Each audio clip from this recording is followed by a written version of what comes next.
आज मैं आपको एसी सर्किट का पावर फैक्टर निकालने के लिए बता रहा हूँ। कैसे निकाला जाएगा ध्यान से देखिएगा। तो इसके लिए सबसे पहले क्या करना है कि कुछ चीज़ों को अरेंज करना पड़ेगा, कुछ चीज़ों की व्यवस्था करनी पड़ेगी। जिससे एक वाट मीटर चाहिए, दूसरा रजिस्टर प्रतिरोध और तीसरा इंडक्टर चाहिए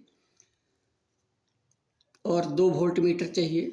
और सभी चीज़ों को, सभी ऑपरेटर्स को इस चित्र के अनुसार कनेक्शन कर देना चाहिए। आप यहाँ पर देख सकते हैं कि रेजिस्टेंस के पैरेलल में एक वोल्ट मीटर है, इंडक्टर के पैरेलल में एक वोल्ट मीटर है। ऐसा इसलिए कि जब इस पावर सोर्स से करंट निकल करके रजिस्टर में इन करेगा, प्रवाहित होगा, तो रेजिस्टेंस में जो वोल्टेज का ड्रॉप होगा, पतन होगा, ये वोल्ट मीटर से पता चलेगा। और फिर यहाँ से करंट जब इसमें इंडक्टर में प्रवाहित होगा तो इंडक्टर जिस वोल्टेज को पतन करेगा, ड्रॉप करेगा, इस वोल्ट मीटर से पता चल जाएगा।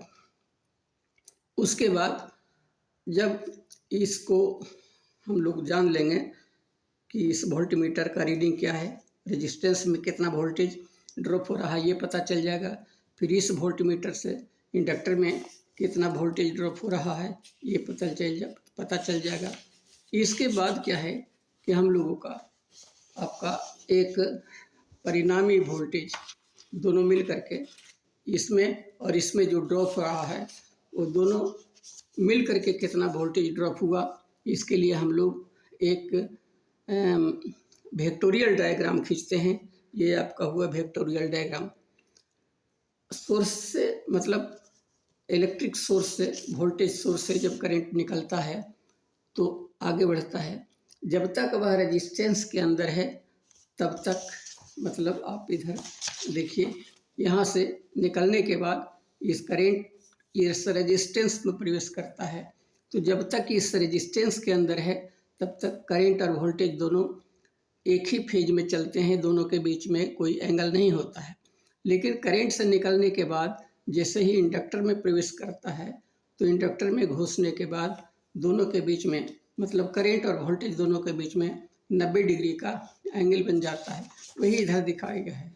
ये जो लाइन है यहाँ से यहाँ तक, ये रेजिस्टेंस के अंदर, प्रतिरोध के अंदर ड्रॉप होने वाला वोल्टेज है। और जब रेजिस्टेंस से बाहर निकलता है तो यहाँ से आगे बढ़ने के लिए उसको क्या है कि वोल्टेज 90 डिग्री आगे हो जाता है और करंट 90 डिग्री पीछे रहता है। इसे बोलते हैं कि इंडक्टर के अंदर वोल्टेज के सापेक्ष करंट 90 डिग्री पीछे होता है। तो जब इस तरह से हो गया तो ये जो पतन है इसका नाम है रेजिस्टेंस के अंदर ड्रॉप वोल्टेज। ये जो है इंडक्टर के अंदर ड्रॉप वोल्टेज, ये 3 वोल्ट है और ये 4 वोल्ट है। वो वोल्ट मीटर से पता चल जाता है, वोल्ट मीटर का रीडिंग है ये एक्चुअली। इधर जो आपने देखा, इस वोल्ट मीटर से रीडिंग है इसके अंदर कितना ड्रॉप हो रहा है। इससे जो रीडिंग 4 वोल्ट मिल रहा है वो इसका है। तो दोनों वोल्ट मीटर से पता चल जाता है कि किस कंपोनेंट में कितना वोल्टेज ड्रॉप हो रहा है। अब कर्ण स्क्वायर बराबर आधार स्क्वायर जोड़ लंब स्क्वायर। तो ये भी ई कर्ण है, यहाँ लिखा हुआ है भी, तो कर्ण स्क्वायर बराबर आधार स्क्वायर जोड़ लंब स्क्वायर। आधार मतलब ये 3 और लंब हो गया 4, तो 3 स्क्वायर 4 स्क्वायर, तो 3 3 9, 4 चौक 16, 16 9 25। तो भी मतलब इक्विवेलेंट वोल्टेज बराबर हो गया 5 वोल्ट। तो इस तरह से आपका परिणामी वोल्टेज निकाल लिया आपने। परिणामी वोल्टेज का मतलब है रजिस्टर इंडक्टर दोनों मिला करके कितना वोल्टेज का पतन हुआ। अब करंट निकालना है कि परिणामी करंट कितना है, मतलब सोर्स से कितना करंट निकल रहा है, यहाँ से करंट कितना निकल रहा है, ये हमको पता करना है। तो आप देख रहे हैं कि पावर बराबर वोल्टेज इंटू करंट होता है। तो P माने पावर, जो वाट मीटर से पता चल रहा है कितना पावर सोर्स से कितना पावर सर्किट में जा रहा है, इस वाट मीटर से पता चल जाएगा। तो ये रीडिंग में आ रहा है 5, यही इसलिए इधर 5 लिखा गया है। तो इसका 5 वाट है और ये दोनों मिल करके जो वोल्टेज ड्रॉप हुआ वो भी आपका यहाँ पर आ रहा है 5 वोल्ट है।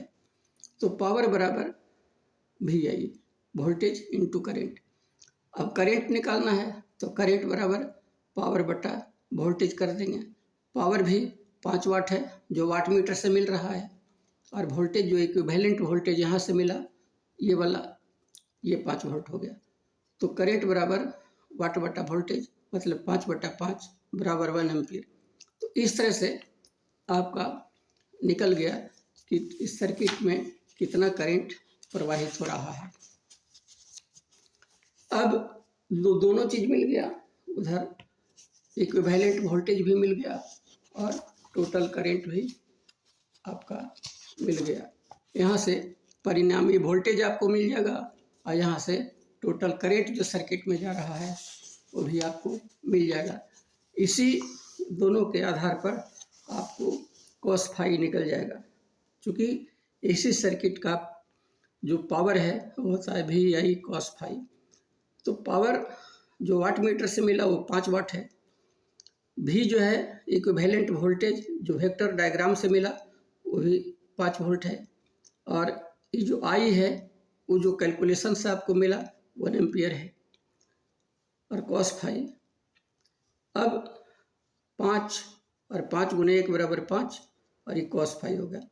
कॉस फाई को सेपरेट करेंगे तो कॉस फाई को सेपरेट करेंगे, 5 इधर आएगा तो 5/5 ये यहाँ लिखा हुआ है। कॉस फाई बराबर 5/5 माने 1, तो कॉस फाई का वैल्यू हो गया 1। इस प्रकार हम देखते हैं कि पावर फैक्टर 1 आ रहा है। 1 का मतलब है ये आपका मैक्सिमम पावर का ये संकेत है। तो पावर फैक्टर आपका निकल गया। अब आगे निकालना क्या है, एंगल फाई। तो इसी से आगे बढ़ेंगे। यहाँ कॉस फाई बराबर 1 आ रहा है, यही लिखे हैं कॉस फाई बराबर 1। अब इस 1 को हम कॉस 0 भी लिख सकते हैं, क्योंकि कॉस 0 अगर 90 डिग्री है तो वो कॉस 0 बराबर 1 होता है, इसलिए 1 को हम कॉस 0 डिग्री लिख सकते हैं। अब दोनों तरफ कॉस को कट कर दिया जाए तो फाई बराबर 0 डिग्री बच गया। तो दोनों चीज़ निकल गया आपका। यहाँ से निकल गया पावर फैक्टर 1 हुआ, और यहाँ से निकल गया फाई का मान 0 डिग्री एंगल हो गया। अब ये मैक्सिमम पावर होता है जब फाई का मान 0 डिग्री है, तो सर्किट अधिकतम पावर प्रोड्यूस करता है। तो इस तरह से हमको लगता है, उम्मीद है कि आप इस सिस्टम को समझ गए होंगे।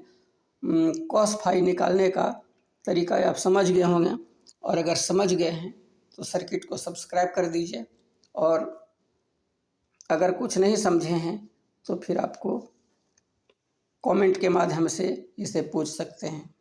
धन्यवाद।